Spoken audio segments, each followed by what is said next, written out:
Τα 10 τελευταία χρόνια που ασχολούμαι με την διαμεσολάβηση, νομίζω δεν έχω ακούσει πιο αποστοματική απάντηση από το Σύλλογο. Ναι. Απλώς, εγώ δεν είμαι εγκληματίας, μ' ακούτε. Ναι. Και ήθελα να κάνω μερικές τεχνικές ερωτήσεις. Δηλαδή, μπορώ να επιλέξω το διαμεσολαβητή ή είναι δεδομένος ως μεσολαβητής από την υποχρεωτική. Και δεύτερον, εάν ας πούμε διαφωνήσεις στη διαμεσολάβηση, δεν είσαι ικανοποιημένος από το αποτέλεσμα, τι βαρύτητα έχει στο δικαστήριο το κανονικό μια τέτοια διαφωνία που μπορεί να υπάρξει. Και τρίτον, εάν τυχόν δεν συμπεριλαμβάνεται μέσα στα υποχρεωτικά, στις υποχρεωτικές διαμεσολαβήσεις, αν μια εταιρεία ή ξέρω εγώ οποιοδήποτε άλλος θελήσει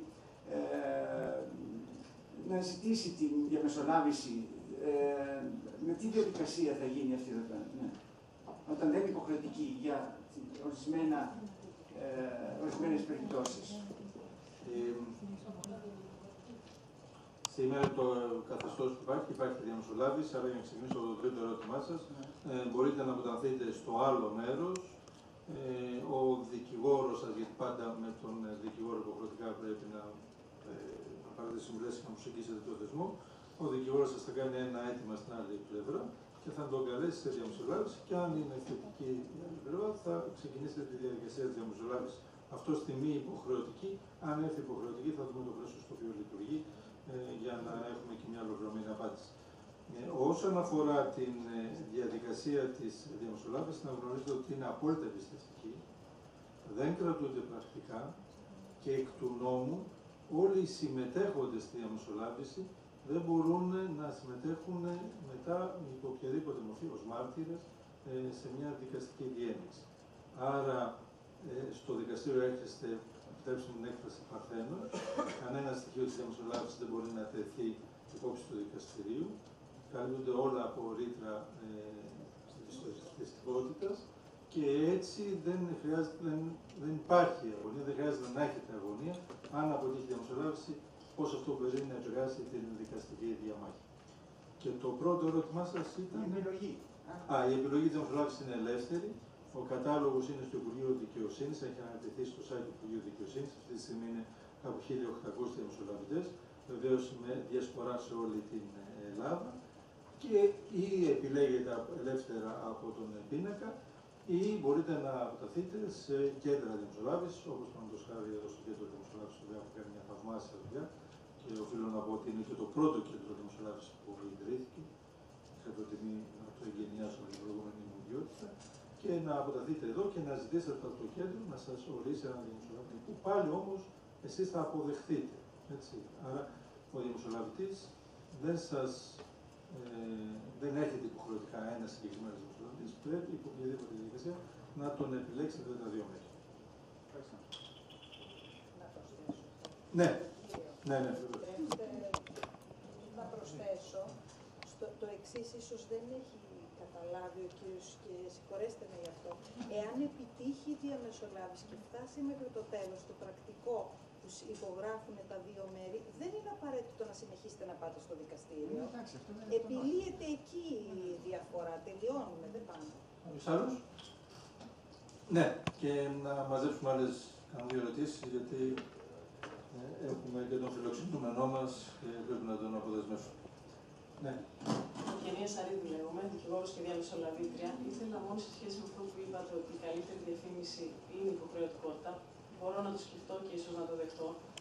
Από τα αποτελέσματα που έδωσε ο κύριος Δούς όμως, καταλαβαίνω ότι έχει μεγάλη σημασία και η ποιότητα των υπηρεσιών.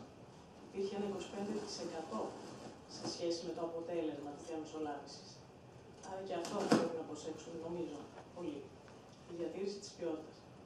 Γι' αυτό είπα, εγώ για μόνιτο είναι. Δηλαδή, θεωρώ ότι είναι απαραίτητο. Αν το βάλετε στην παρασκευαστική, δεν ξέρω ποιο είναι μέλος, νομίζω ότι το monitor είναι απαραίτητο. Αυτό είναι ξεκάθαρο. Υπάρχει και στο action plan και είναι από τα βασικά που έχουμε ειδοποιήσει.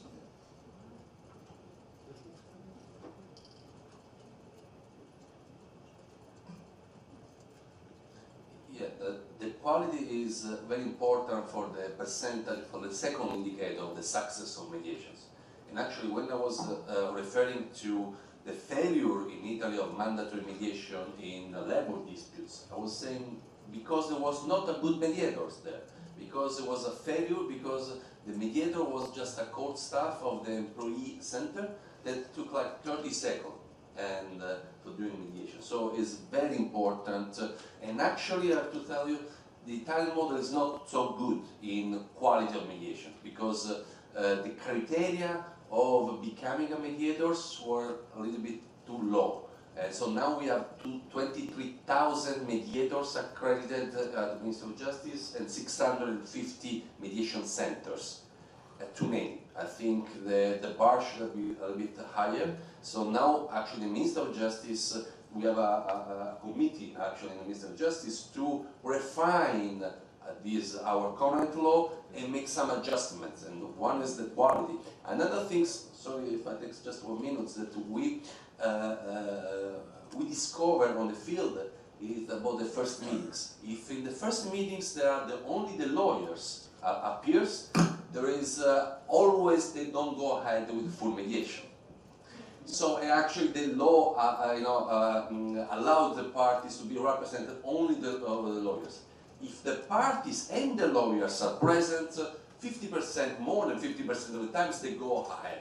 So now with the provision the Minister of Justice is taking is the mandatory presence of the party themselves in the first meeting. So this is one of the fine tunings that our Minister of Justice is drafting. Κάποια τελευταία ερώτηση. Μιας και έχουμε όμως πελάτη, τον κύριο εδώ, θα ήθελα να του πω ότι ακριβώς ο ρόλος των επιχειρηματιών ή των μερών τέλος πάντων και όχι των δικηγόρων είναι πάρα πολύ σημαντικό στο mediation. Σε πρόσφατη διαμεσολάβηση, ενώ έχει φτάσει αδιέξοδο 5 παρατέταρτο με τους δικηγόρους, όταν μας ήρθε η φαϊνή ιδέα να πούμε ότι τα μέρη να μπουν μόνα τους στο δωμάτιο, τα βρήκαν. Χωρίς τους δικηγόρους τους. Ήταν πολύ θετικό. Εν πάση περιπτώσει, θα μπορούσε να υπήρχε και κάποια κρίση κατά πόσο κάποιος μεσολογητής είναι καλός, δηλαδή με αστεράκια, ξέρω εγώ, 1, 2, 3, 4, ξέρω εγώ, κάπως έτσι, ώστε να μπορεί... Εντάξει, φαίνεται λίγο περίεργο, αλλά όλα πρέπει σε μια κρίση, έτσι, για να επιλέξεις κάποιον θα πρέπει, αφού δεν τον ξέρεις, να μπορείς να δεις και τις κρίσεις των...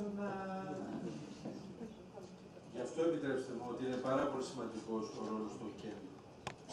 Γιατί τα κέντρα κάνουν αξιολογήσεις, επιλέγουν, βεβαίως και η επιλογή τους και την αξιολόγηση, και φαντάζομαι ότι έχουν αυστηρά κριτήρια προκειμένου να αξιολογούν και να βλέπουν αν οι δημοσιολαβητές που έχουν επιλέξει ανταποκρίνονται στα καθήκοντά τους.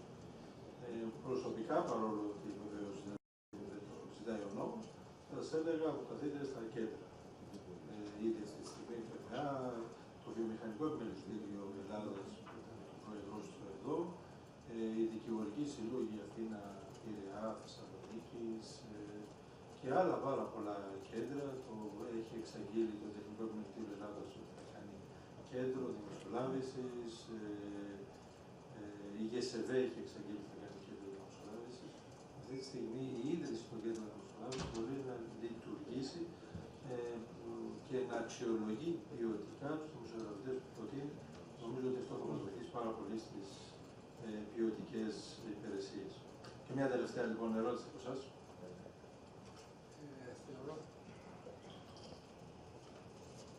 Θεωρώ ότι μια καλή διέξοδος ώστε να οθήσουμε και τον κόσμο προς τη διαμεσολάβηση είναι και η επανεκπαίδευση εμάς των δικηγόρων σε πολλά τέτοια θέματα των παλαιότερων, ή όσων τουλάχιστον δεν μπορούν να μπουν στην κουλτούρα της διαμεσολάβησης. Και θεωρώ πολύ βασικό ότι η έννοια της διαμεσολάβησης και η κουλτούρα της διαμεσολάβησης, και μιλάω για κουλτούρα γιατί πραγματικά περί κουλτούρας πρόκειται τελικά του νομικού πολιτισμού, θα πρέπει να εισαχθεί εξ αρχής και από τα πανεπιστήμια πλέον. Διότι στα πανεπιστήμια εκείνο το οποίο τουλάχιστον στη δικιά μου γενιά δεκαετία 80 ήταν όλοι θα σκίσουν τον αντίπαλο, όπως έχει ελέγχθει εδώ προηγουμένως. Όλοι μας δηλαδή προετοιμαζόμασταν και βγαίναμε από τις νομικές σχολές και με τις εικονικές δίκες και όλα αυτά, το πώς θα κατατροπώσουμε τον αντίπαλο. Πώς δηλαδή θα βγούμε νικητές σε μία μάχη. Και αυτό περιμένουν ακόμη και σήμερα οι εντολείς και οι πελάτες από εμάς. Θεωρώ λοιπόν ότι η κουλτούρα της διαμεσολάβησης πρέπει να αρχίσει από τα ίδια τα πανεπιστήμια. Έχετε απόλυτο δίκιο, προσωπογράφο, και θα έλεγα πολύ νωρίτερα από τα σχολεία. Γι' αυτό ο θεσμός του λεγόμενο peer mediation είναι πάρα πολύ σημαντικός, γιατί ήδη από τα δημοτικά και υπάρχουν αυτή τη στιγμή σχολεία που πειραματικά εφαρμόζεται στη Θεσσαλονίκη, η κυρία Γιαννοπούλου έχει μεγάλη εμπειρία, και σε άλλα σημεία της Ελλάδας. Γίνεται προσπάθειες σε δημοτικά, σε γυμνάσια, να προωθηθεί το λεγόμενο peer mediation, η σχολική διαμεσολάβηση, γιατί αυτό δημιουργεί νεοπολιτισμό, αυτό δημιουργεί κουλτούρα. Γι' αυτό πολλές φορές λέω ότι τα ισχυρά αποτελέσματα να τα περιμένουμε από τη νέα γενιά, στο βαθμό βεβαίως που την εκπαίδευση. Με αυτά να κλείσουμε, να σας ευχαριστήσω πάρα πολύ. Just last comments on the quality. I think it will be interesting about the quality of the mediators and the importance of the mediation centers. In Italy, because the mediation fees are capped by the Minister of Justice, it's the Minister of Justice that decides the mediation fees by the value of the case. So basically, all the 650 mediation centers, we have all the same price. So we compete each other by the quality of the mediators. So me as a responsible of a mediation center, I take responsible to choose the best mediators and to put in the roster, and also to, what they say, excuse the mediators. When I got feedbacks from the clients that a mediator is not good, I excuse him or her from our roster. So it is very important. For example, in our centers we have, and for example, only Rome, we have about 2,000 or 3,000 mediation each year, but we have a small pool of mediators, only 15, 20 mediators that works each day. So more a mediator works, better get experience. So I think it's a good system to increase the quality of mediators in my competition. Σας ευχαριστούμε πάρα πολύ για τη συμμετοχή σας. Να ευχαριστήσω ιδιαίτερα τον καθηγητή, τον κύριο Κοτσίρη.